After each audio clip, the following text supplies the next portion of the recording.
Mac, saan ba tayo pupunta ngayon? Sa Mitsubishi Las Piñas.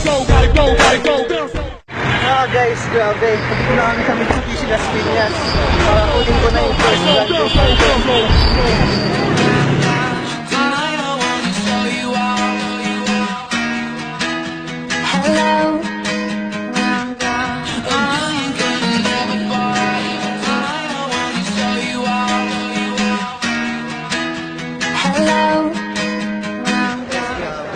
Kung nakapanood mo na ngayon, ma-challenge ka dapat. Kasi ako, kaka-23 ko lang ng May. Pero ngayon, nagbabayad na ako ng cash para palabas na yung Mitsubishi lang sa Piñas.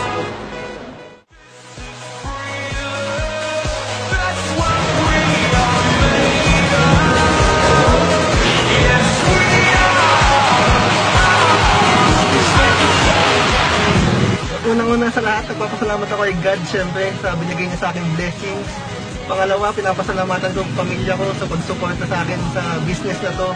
At pangatlo, syempre sa mga business partners ko, especially kay Miss Upline Michelle Go and Kuya Mark Go, Upline Mark, na walang sawang nag-motivate sa akin. Kaya, at huli, sa AIM Global, dahil hindi ako makakabili ng Lancer EX na to, kundi dahil sa AIM Global.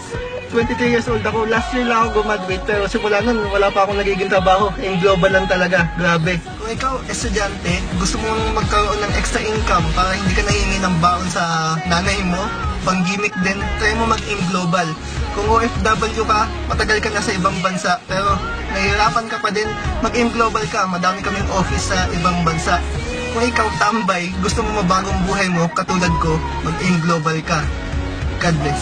Power!